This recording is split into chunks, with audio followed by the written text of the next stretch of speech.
Welcome back. आप देख रहे हैं प्रॉपर्टी प्लस और प्रॉपर्टी प्लस में अलग अलग खबरें जारी हैं। प्रॉपर्टी सेक्टर से जुड़ी हुई तमाम खबरों पर हम फोकस कर रहे हैं और देखते हैं अगले रियल ट्रेंड्स में क्या कुछ है।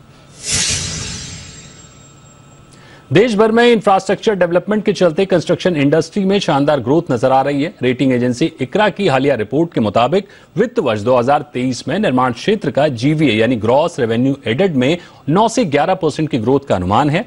इक्रा की इस रिपोर्ट में निर्माण क्षेत्र के लिए और क्या बारीकियां हैं, ग्रोथ के अलावा चुनौतियां क्या कुछ हैं, समझने की कोशिश करते हैं इक्रा के सेक्टर हेड और assistant vice president Abhishek Gupta से। अभिषेक जी, बहुत स्वागत है आपका जी बिजनेस पर। मेरा पहला सवाल आपसे यही होगा कि कंस्ट्रक्शन इंडस्ट्री में ऑर्डर बुक को देखते हुए कैसी ग्रोथ नजर आ रही है? आपकी जो रिपोर्ट है उसका डिटेल डाटा क्या कहता है? दीपक जी, अगर हम कंस्ट्रक्शन एंटिटीज को ब्रॉडली देखें तो ज्यादातर कंस्ट्रक्शन एंटिटीज जो हम एनालाइज करते हैं, जिनको हम स्टडी करते हैं, उनके पास अभी ऑर्डर बुक लगभग 3 गुना है उनके पिछले साल के टर्नओवर के हिसाब से। तो कई कंपनीज में ये 3 से 4 गुना के बेज में मोस्टली ज्यादातर है। इसका मतलब ये है कि और अगर हम जनरल अगर देखें कि एक ऑर्डर को एग्जीक्यूट करने में कितना समय लगता है, अनुमानित लगभग 2 से 3 साल के आसपास एक कोई भी ऑर्डर अगर हम रोड सेक्टर का पिक कर लें तो लगभग इतना लगता है। अदर सेक्टर्स में भी सिमिलर ही टाइम। तो अगर कोई 3 से 4 गुना अगर ऑर्डर बुक किसी कंपनी के पास है तो वो एक्सपेक्टेड है कि अगले 2-3 साल तक उसके पास सफिशिएंट काम है करने के लिए, और जो उसको रेवेन्यू या टर्नओवर में भी बढ़ोतरी बनाने में भी उसकी मदद करेगा।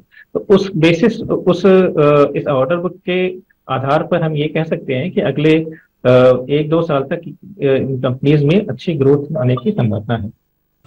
अभिषेक जी, FY 2023 में आप 9 से 11% की ग्रोथ देख रहे हैं। किन सेक्टर्स में, किस सेगमेंट में ज्यादा मूवमेंट दिख रहा है? बिल्कुल। ज्यादातर जो फोकस एरिया रहा है वो इंफ्रास्ट्रक्चर से, आपके यातायात से रिलेटेड जो इंफ्रास्ट्रक्चर सेगमेंट है, रोड, सड़क हो गई, आपका रेलवेज हो गई, मेट्रो हो गई, इनमें काफी अच्छा ऑर्डर इनफ्लो रहा है, जिसकी वजह से इन सेक्टर्स की जो कंट्रीब्यूशन है, जो शेयर है ऑर्डर बुक में, वो काफी कंपनीज में अच्छा रहा है। अभिषेक जी, कंस्ट्रक्शन इंडस्ट्री में ग्रोथ के अहम ट्रिगर्स क्या देख रहे हैं आप?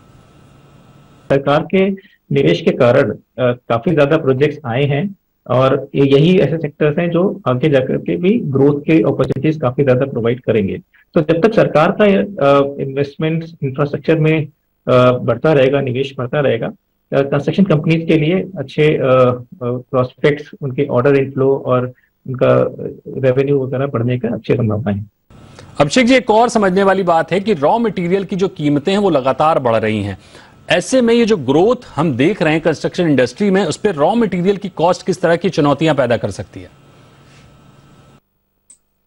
देखिए, बिल्कुल सही आपने कहा कि रॉ मटेरियल एक ऐसा चीज है जो पिछले 2 सालों में खास करके काफी ज्यादा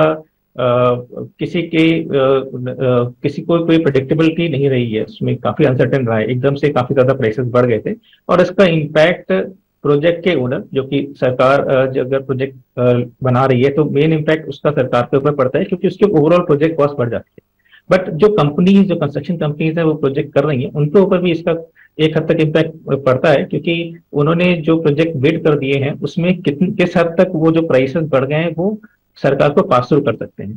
तो रेवेन्यू पे तो नियर टर्म में हम उसका इम्पैक्ट उतना ज्यादा नहीं देख रहे हैं, क्योंकि जनरली ऐसा माना जाता है कि अगर सरकार ने कोई प्रोजेक्ट अप्रूव कर लिया है तो वो थोड़े बहुत प्राइस बढ़ने की वजह से उस प्रोजेक्ट को अबेंडन नहीं करेगी, वो जनरली उस प्रोजेक्ट को कंटिन्यू करेगी।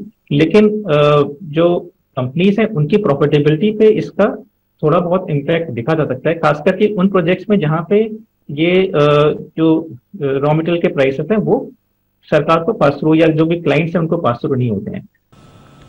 बिल्कुल, यानी अगले 1 से 2 साल में ऑर्डर बुक के लिहाज से कंस्ट्रक्शन कंपनियों में शानदार तेजी दिख रही है। रोड, अर्बन इंफ्रास्ट्रक्चर और मेट्रो प्रोजेक्ट अहम रोल निभा रहे हैं।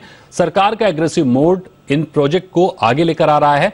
नेशनल इंफ्रास्ट्रक्चर पाइपलाइन यानी NIP के प्रोजेक्ट ने कंस्ट्रक्शन इंडस्ट्री के लिए शानदार मौके बनाए हैं। रॉ मटेरियल प्राइस की अनसर्टेनिटी पर एक चैलेंज जरूर दिख रहा है। मार्जिन में प्रेशर दिख रहा है, लेकिन ऑर्डर बुक शानदार होने की वजह से हालात ज्यादा गंभीर होते हुए नहीं नजर आ रहे हैं। बड़ी बात यह है कि अब 80 से 90% जमीन प्रोजेक्ट के लिए उपलब्ध रहती है, जिससे प्रोजेक्ट डिले नहीं हो रहे हैं, कुछ तो समय से पहले भी पूरे हो रहे हैं।